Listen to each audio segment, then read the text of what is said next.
But all these parts are going to be the same thing. You know, I think I got a comment from somebody says don't the alligator clips destroy the paint, the plastic. Depends on where you put it. You're not dumb enough to put it in front of the part that's going to be painted. You want to put it in the back. And when you have like parts like these with a little peg, all you need to do. Actually, let me get some light here. All you need to do is just clamp on it, and that's it. You don't have to worry about anything. Make sure it's a good grip, because you know this. It may like turn and then fly out of your hand without you knowing about it. So just keep it, you know, in a safe place. No, in a secure place. Got my base over here on the side, so I can start putting them in order. And then I got to classify them by the 3 colors. For those of you who do this or want to do this, make sure you don't, when you prime the part, don't prime the whole thing. Prime the surface part that you know you're going to be painting. At least keep the underside of it open, so that way you know what color it is and what you have to work with. See, like this one? It's done right there.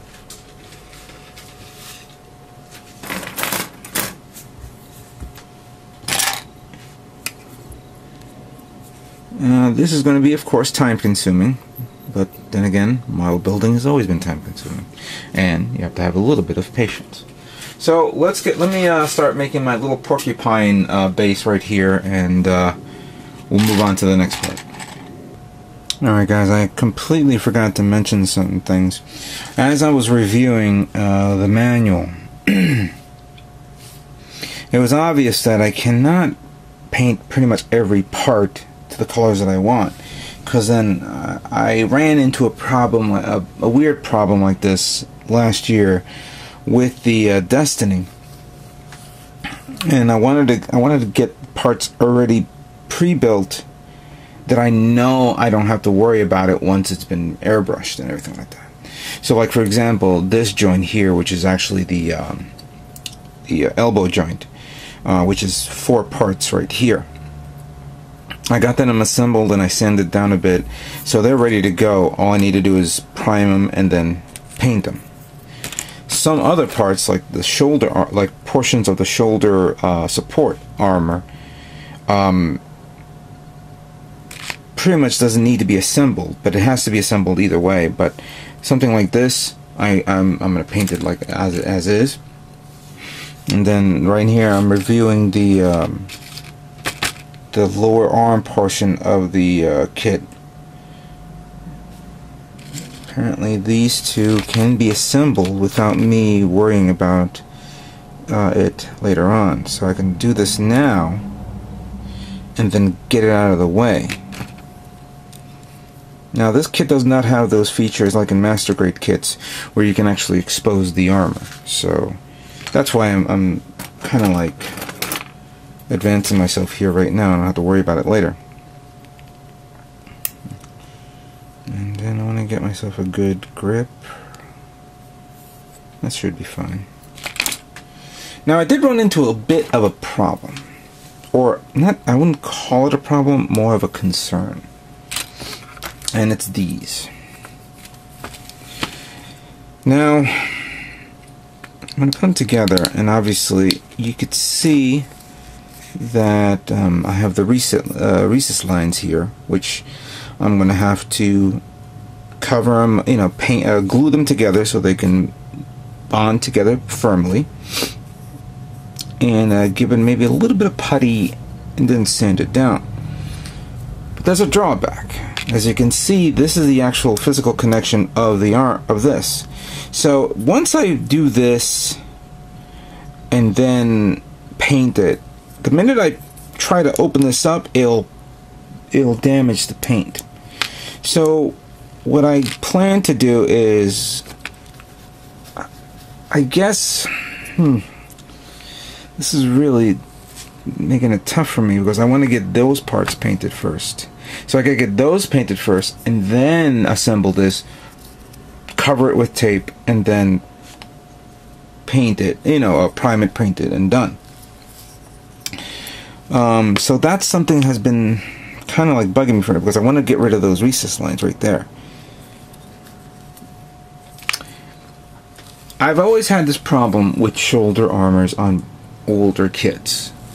Recently, now I've noticed in the past 20 or 30 kits that Bandai has released, they've found Bandai Engineering has probably found the workaround where if the shoulder armor has a formation where it will connect together, but it's blended into the to the part like panel lining and things like that, then that's fine. But when you have something that's uniformed and flat like this, or even worse, those curved shoulder armors that you normally see on Zaku kits or Xeon kits, if they come in two parts, obviously you don't want to paint both of them and then put them together, because then you will have that little recess line there. I discovered that problem when I did the Zaku Warrior last year, and that's pretty much why I didn't. I think I know I didn't win on that kit. If I would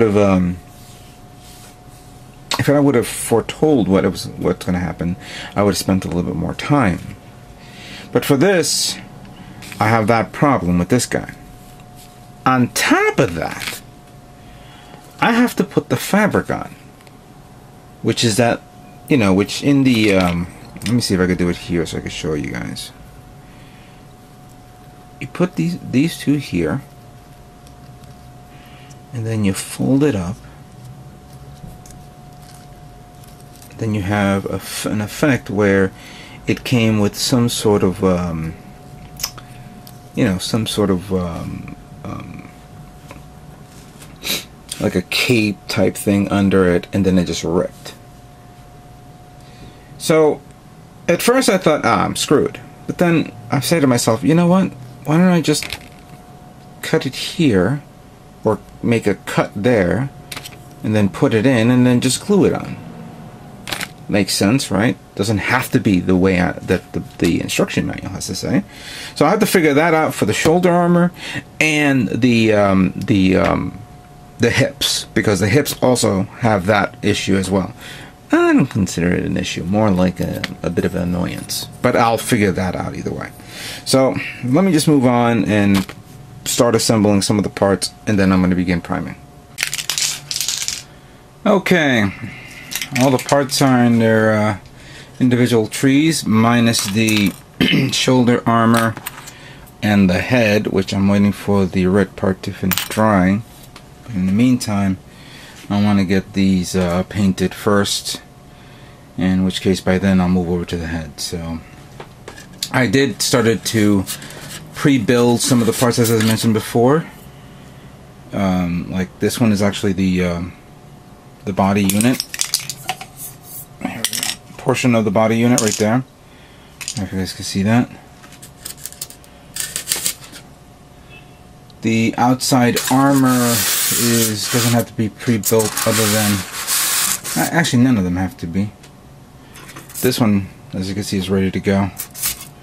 So let's go to the let's go to the spray booth station and start painting. And for those of you who don't know what I'm going to be using, I'm going to be using Tamiya surface primer.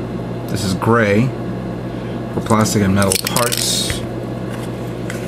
I ran out of the Mr. Surfacer or the primers from the Mr. brands. I want to start with the lighter colors first, and then separate them, then work midway to the light charcoal colored versions, and then move on to the darker colors. Separate them accordingly for this.